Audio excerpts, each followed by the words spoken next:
लिडारफोरखौ बुंखादों मिथिबाय नों क'क्राझार पार्टी अफिसाव दाफै नोंखौ खरमाथा दैखांजोबगोन बिक्रम दालालसो नों सासे आं लिडारफोरखौ बुंबाय थादों बे खोथाखौ सोर नोंलाय सोर लिडारखौ होननाय नों दालालसो आं जोंनि क'क्राझार डिस्ट्रिक्ट लिडारफोरखौ होनदों होमबा आंनो बिसोर मानो खोन्थायाखै नोंखौबो आं मेसेज गोलाव गोलाव लिरनांगौ दां मिथिबाय बिक्रम नोंसोरो रायलायलाय आंनो मेसेज गोलाव गोलाव लिरनांगौ दोनहराखै बिक्रम नों सोर क'क्राझार दागाखा नोङो क'क्राझार जेनेबा क'क्राझार पार्टी अफिसाव आंनियाव बिदि दा हरलै फंबाय आंनियाव बिदि दा हर मा हरा बेलाय नोंनो लाबोदों बेखौ मोनसेयाव सेमा जों ग्रासरुट लेभेलखौ मा मिथिगौ नोंलाय जों ग्रासरुट ओइ माबा मोजों रायलाय कास्टम दामोजों रायलाय बुरबक कास्टम दामोजों रायलाय दालाल जोब नोंसोर गासिबो दालाल जोब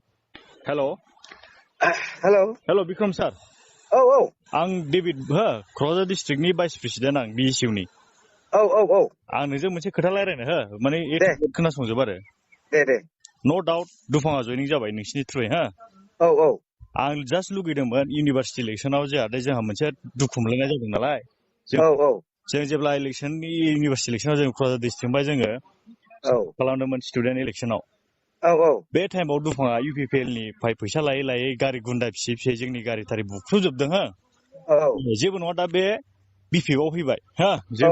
नांगौ आं बेखौबो नाङा होनाखै नांगौ जोंनो भटार जानांगौ बाट आंनि लुगैनाया मा जयनिं जानायनि सिगां जों क'क्राझार डिस्ट्रिक्टजों खेनसे लोगो हमनानै एपलजाइज बिजानो लुगैदोंमोन आङो आंखौ मानो बुङाखै नों होमबा आं लिडारफोरखौ बुंखादों मिथिबाय नों क'क्राझार पार्टी अफिसाव दाफै नोंखौ खरमाथा दैखांजोबगोन बिक्रम दालालसो नों सासे आं लिडारफोरखौ बुंबाय थादों बे खोथाखौ सोर नोंलाय सोर लिडारखौ होननाय नों दालालसो आं जोंनि क'क्राझार डिस्ट्रिक्ट लिडारफोरखौ होनदों होमबा आंनो बिसोर मानो खोन्थायाखै नोंखौबो आं मेसेज गोलाव गोलाव लिरनांगौ दां मिथिबाय बिक्रम नोंसोरो रायलायलाय आंनो मेसेज गोलाव गोलाव लिरनांगौ दोनहराखै बिक्रम नों सोर क'क्राझार दागाखा नोङो क'क्राझार जेनेबा क'क्राझार पार्टी अफिसाव आंनियाव बिदि दा हरलै फंबाय आंनियाव बिदि दा हर मा हरा बेलाय नोंनो लाबोदों बेखौ मोनसेयाव सेमा जों ग्रासरुट लेभेलखौ मा मिथिगौ नोंलाय जों ग्रासरुट माबा मोजों रायलाय कास्टम दामोजों रायलाय बुरबक कास्टम दामोजों रायलाय दालाल जोब नोंसोर गासिबो दालाल जोब नोंसोर फैनायखौ लुबैया होमबा फैनायखौ लुगैयो एपलजाइस लुगैदों जोंनो नोंसोर मोजाङै रायलायलायबानो जायोना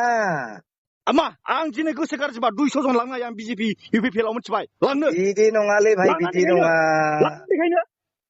बिदि खालामो नामा फंबाय बिदि खालामनाङा बे भइस रेकर्डिंआ भाइरेल जागोन बिक्रम लांनानै देखायनांगौ नामा हामा बिदि नोंसोर मानो बिदि सानदो बिसोरखौ लाना फैनोसो नांगौ एपलजाइस लुगैदोंमोन आं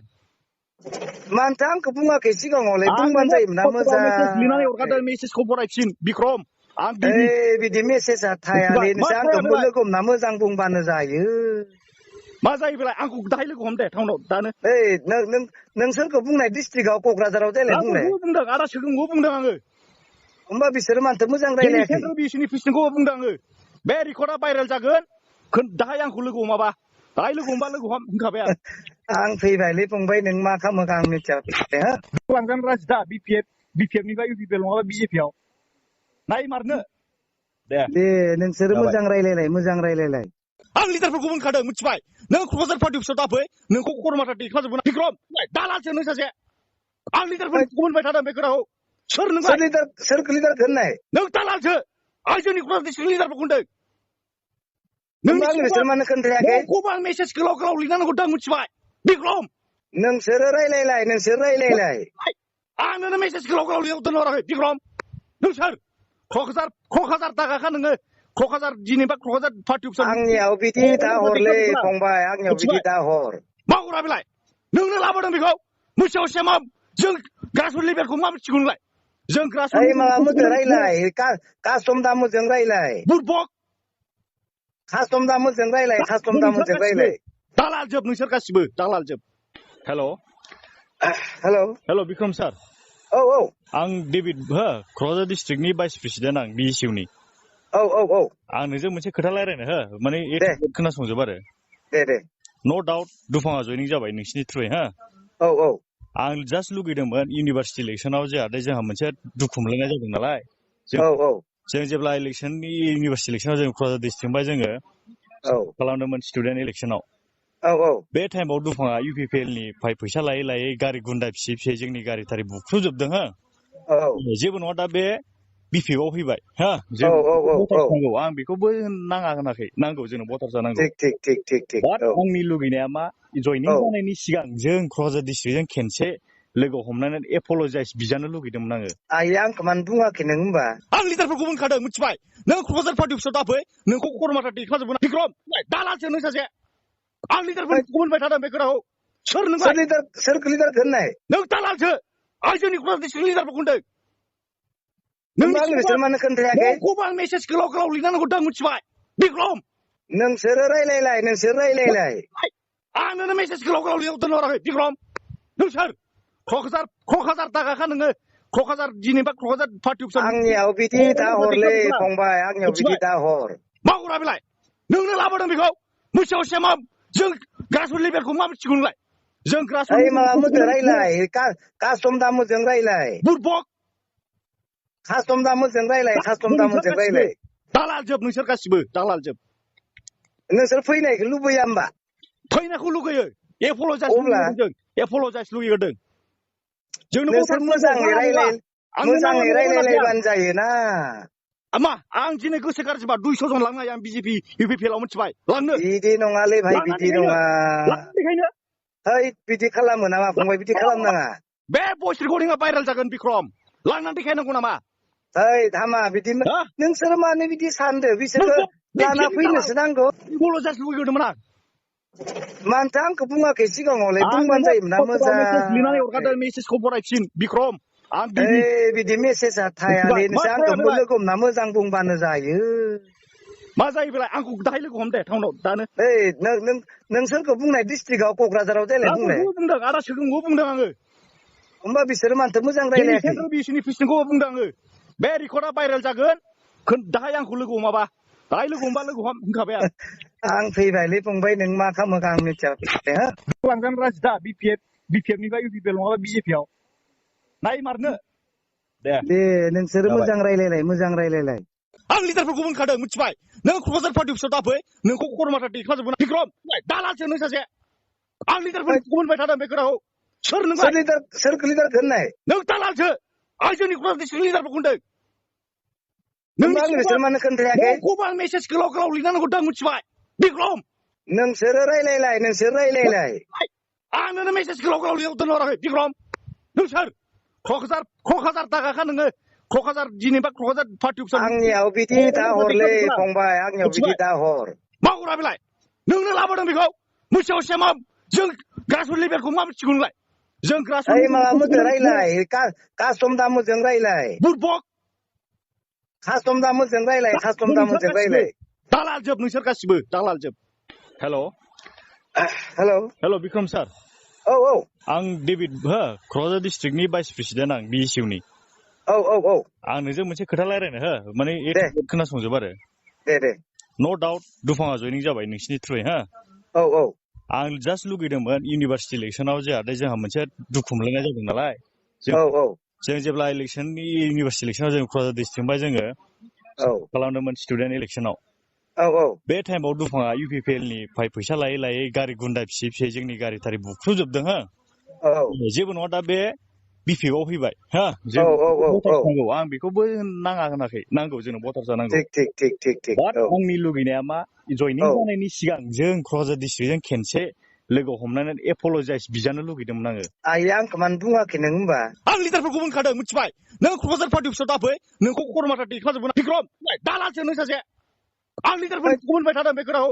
सोर नोंलाय सोरखौ लिडारखौ होननाय नों दालालसो आं जोंनि क'क्राझार डिस्ट्रिक्ट लिडारफोरखौ होनदों बिसोर मानो खोन्थायाखै नोंखौबो आं मेसेज गोलाव गोलाव लिरनानै हरदों मिथिबाय बिक्रम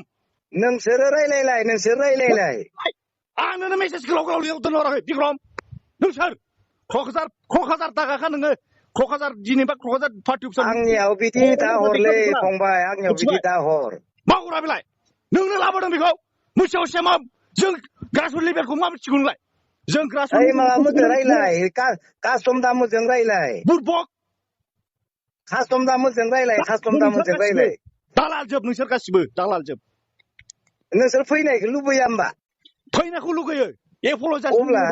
एपलजाइस लुगैदों जोंनो नोंसोर मोजाङै रायलायलायबानो जायोना मा आं दिनै गोसो गाज्रिबा 200 जन लांनो हायो आं बिजेपि इउपिपिएलआव मिथिबाय लांनो बिदि नङालै भाइ बिदि नङा बेखायनो है बिदि खालामो नामा फंबाय बिदि खालामनाङा बे भइस रेकर्डिंआ भाइरेल जागोन बिक्रम लांनानै देखायनांगौ नामा ओइ धामा बिदि नोंसोर मानो बिदि सानदो बिसोरखौ लाना फैनोसो नांगौ पलजाइस लुगैदोंमोन आं मानोथो आंखौ बुङाखै सिगाङावलाय बुंबानो जायोमोन ना मोजां लिरनानै हरखादों मेसेजखौ फरायफिन बिक्रम आं बिदि मेसेजआ थायालै नोंसोर आंखौ लोगो हमना मोजां बुंबानो जायो मा जायो बेलाय आंखौ दाहाय लोगो हम दे टाउनाव दानो नोंसोरखौ बुंनाय डिस्ट्रिक्टआव क'क्राझाराव देलाय बुंलाय बुंदों आदा सोगोमखौ बुंदों आङो होमबा बिसोरो मानोथो मोजां रायलायाखै सेन्ट्रेल बिएससिनि प्रेसिडेन्टखौ बुंदों आङो बे रेकर्डआ भाइरेल जागोन दाहाय आंखौ लोगो हमाबा दाहाय लोगो हमबा लोगो हम होनखाबाय आं फैबायलै फंबाय नों मा खालामो आं मिथिया लांजान राजि दा बिपिएफनिफ्राय इउपिपिएल नङाबा बिजेपिआव नायमारनो दे नोंसोरो मोजां रायलायलाय आं लिडारफोरखौ बुंखादों मिथिबाय नों क'क्राझार पार्टि अफिसाव दाफै नोंखौ खरमाथा दैखाजोबगोन बिक्रम दालालसो नों सासे आं लिडारफोरखौ बुंबाय थादों बे खोथाखौ सोर लिडारखौ होननाय नों दालालसो आं जोंनि क'क्राझार डिस्ट्रिक्ट लिडारफोरखौ होनदों बिसोर मानो खोन्थायाखै आं मेसेज गोलाव गोलाव लिरनानै हरदों मिथिबाय बिक्रम नोंसोरो रायलायलाय आं नोंनो मेसेज गोलाव गोलाव लिरहरदों बिक्रम नों सोर क'क्राझार दागाखा नोङो क'क्राझार जेनेबा क'क्राझार पार्टि अफिसाव आंनियाव बिदि दाहरलै फंबाय आंनियाव बिदि दाहर मा हरा बेलाय नोंनो लाबोदों बेखौ मोनसे मा जों ग्रासरुट लेभेलखौ मा मिथिगौ नोंलाय जों ग्रासरुट माबामोनजों रायलाय कास्टम दामोजों रायलाय बुरबक कास्टम दामोजों रायलाय दालाल जोब नोंसोर गासिबो दालाल जोब हेल' बिक्रम सार औ आं डेभिड क'क्राझार डिस्ट्रिक्टनि भाइस प्रेसिडेन्ट आं बिएसइउनि औ आं नोंजों मोनसे खोथा रायलायनो माने खोनासंजोब आरो दे नो डाउट दुफाङा जयनिं जाबाय नोंसिनि थ्रुयै औ आं जास्ट लुगैदोंमोन इउनिभार्सिटि इलेक्सनाव जोंहा मोनसे दुखु मोनलायनाय जादों नालाय जों जेब्ला इउनिभार्सिटि इलेक्सनाव जों क'क्राझार डिस्ट्रिक्टनिफ्राय जोङो खालामदोंमोन स्टुडेन्ट इलेक्सनाव बे टाइमाव दुफाङा इउपिपिएलनिफ्राय फैसा लायै गारि गुन्दा फिसा जोंनि गारि थारि बुख्रुजोबदों जेबो नङा दा बे बिपिएफआव फैबाय आं बेखौबो नाङा होनाखै नांगौ जोंनो भटार जानांगौ आंनि लुगैनाया मा जयनिं जानायनि सिगां जों क'क्राझार डिस्ट्रिक्टजों खेनसे लोगो हमनानै एपलजाइज बिजानो लुगैदोंमोन आङो आंखौ मानो बुङाखै नों होमबा आं लिडारफोरखौ बुंखादों मिथिबाय नों क'क्राझार पार्टि अफिसाव दाफै नोंखौ खरमाथा दैखाजोबगोन बिक्रम दालालसो नों सासे आं लिडारफोरखौ बुंबाय थादों बे खोथाखौ सोर लिडारखौ होननाय नों दालालसो आं जोंनि क'क्राझार डिस्ट्रिक्ट लिडारफोरखौ होनदों बिसोर मानो खोन्थायाखै आं मेसेज गोलाव गोलाव लिरनानै हरदों मिथिबाय बिक्रम नोंसोरो रायलायलाय आं नोंनो मेसेज गोलाव गोलाव लिरहरदों बिक्रम नों सोर क'क्राझार दागाखा नोङो क'क्राझार जेनेबा क'क्राझार पार्टि अफिसाव आंनियाव बिदि दाहरलै फंबाय आंनियाव बिदि दाहर मा हरा बेलाय नोंनो लाबोदों बेखौ मोनसे मा जों ग्रासरुट लेभेलखौ मा मिथिगौ नोंलाय जों ग्रासरुट माबामोनजों रायलाय कास्टम दामोजों रायलाय बुरबक कास्टम दामोजों रायलाय दालाल जोब नोंसोर गासिबो दालाल जोब नोंसोर फैनायखौ लुबैया होमबा फैनायखौ लुगैयो एपलजाइस लुगैदों जोंनो नोंसोर मोजाङै रायलायलायबानो जायोना मा आं दिनै गोसो गाज्रिबा 200 जन लांनो हायो आं बिजेपि इउपिपिएलआव मिथिबाय लांनो बिदि नङालै भाइ बिदि नङा बिदि खालामो नामा फंबाय बिदि खालामनाङा बे भइस रेकर्डिंआ भाइरेल जागोन बिक्रम लांनानै देखायनांगौ नामा धामा बिदि नोंसोर मानो बिदि सानदो बिसोरखौ लाना फैनोसो नांगौ पलजाइस लुगैदोंमोन आं मानोथो आंखौ बुङाखै सिगाङावलाय बुंबानो जायोमोन ना मोजां लिरनानै हरखादों मेसेजखौ फरायफिन बिक्रम बिदि मेसेजआ थायालै नोंसोर आंखौ लोगो हमना मोजां बुंबानो जायो